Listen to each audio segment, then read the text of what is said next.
The idea of crossovers in video games is nothing new. One of the most popular video game franchises of all time is just that. If you want to transcend video games as a topic, you can even look further into mediums like movies, where again, crossovers like the Avengers are very popular amongst fans, and I think it's pretty obvious to see why that's the case. You take something that you love and mix it with something else that you love, then have the two things that you love interacting with one another. Now, this isn't to say that crossovers can't be overdone, nor are they always good. However, a good crossover is something that pays attention to detail and respects both or every IP involved, and that's kind of what I think we've seen in small doses in the monster taming genre, and I wanted to discuss why I like this and why we need more of this. So firstly, don't expect this to be a long video. This is just something I've been wanting to talk about a little bit, but the monster taming genre has recently had a few games that have decided to sort of dip their toes into the idea of making crossover content with other games. If you think about it, monster taming is a great platform for facilitating something like this, because this is a genre where the main focus is sometimes hundreds of characters that you can capture and utilize in battle. Making a crossover could be as simple as having a couple monsters from a different game present in yours and vice versa, and for a lot of people that'll satiate that crossover fix. A while back, we saw that there was an announcement stating that Siralim Ultimate would be crossing over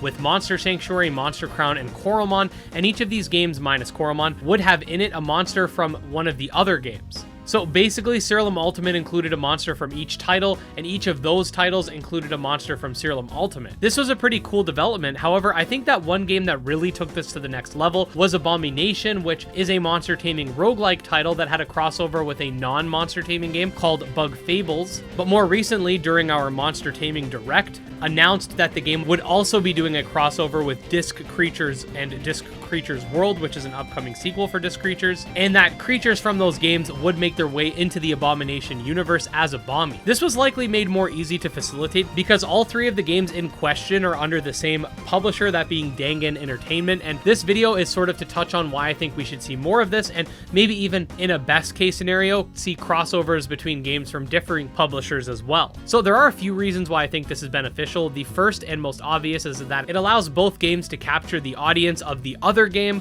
This is the exact reason why a lot of YouTubers will collaborate, and basically they create content in order to expose two parties to a similar yet not identical audience. This makes a lot of sense because while the monster taming genre is definitely a large community, a lot of the fan base is split amongst the different games within it. A Shin Megami Tensei fan isn't necessarily going to like a game like Coromon, and that makes sense because while monster taming is a genre or subgenre or category or whatever you want to call it, it also encompasses many different types of games. You have JRPGs that are vastly different from one another. You have real-time combat games, roguelikes, etc. This is kind of another interesting point too, because there are a lot of games that may not be someone's particular taste in terms of gameplay, but these crossovers can kind of facilitate a wider sense of openness when exploring these types of games. You may not like roguelikes, but you might really enjoy Disc Creatures, so it might make you want to try Abomi Nation despite the fact that it's not a game you typically play, and then you find out that you actually really like it. Monster taming always comes with this sort of strange emotional attachment you feel to the monsters you've captured, and I think that this is something that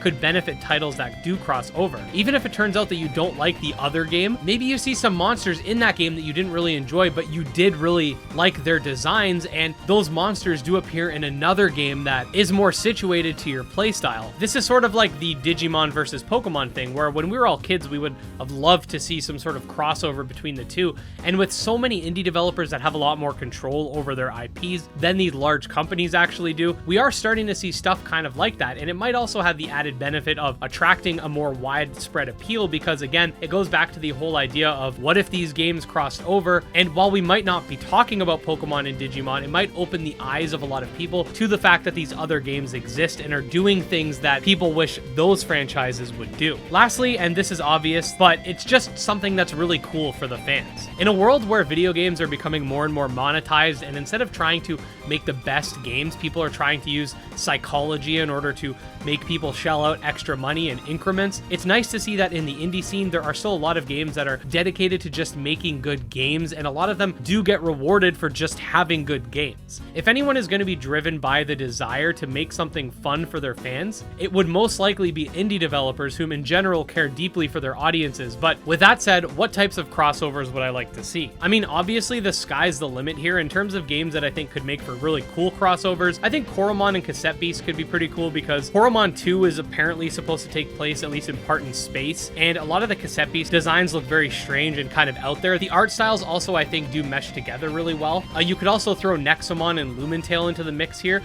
I feel like these 4 titles kind of encompass my core hype for the future of the genre right now. It would also be kind of cool to see some 3D monster taming games make crossovers with some of the pixel art games, so you'd be able to see, I don't know, a Coromon or even a non-pixel art 2D monster like a Nexomon or something in Kindred Fates, and then one of those kinfolk in Coromon or Cassette Beast or something like that. But ultimately, I could at some point make an entire list video for this, so let me know if that's something you guys would be interested in.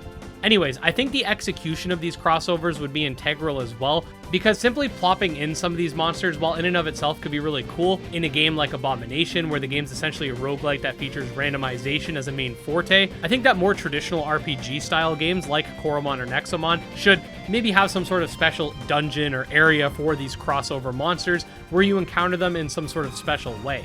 The dungeons themselves could have an aesthetic similar to the games in which they come from. They could be like pocket dimensions. They could do a lot of really cool stuff with it. To be honest, when I started making this video, I wasn't really sure where I was going with it. I just kind of wanted to talk about this because there isn't really anything quite as hype as seeing your favorite games collaborate with one another. And I do think that crossovers are vastly underutilized in the genre. This is a genre that between all of them have thousands upon thousands of these monsters. And I think that having some of them cross over would also help certain monsters stick out. But anyways, guys, let me know what you guys think. Do you think that every game should just keep in its own lane, or would you prefer crossovers to exist? Which types of games would you want to see crossover and why? Oh, and don't forget to let me know in the comments as well if you want to see me make a, I don't know, like a top 5 monster taming crossovers video or something to that extent. I think I could come up with some pretty interesting crossovers that not only would be cool, but would also make sense given context. What I mean by that is, for example, saying, oh, I'd love to see Pokemon crossover with Sky Climbers. Like, that's not going to happen. Pokemon's not going to allow that. So I could come up with a list that's interesting, but also realistic.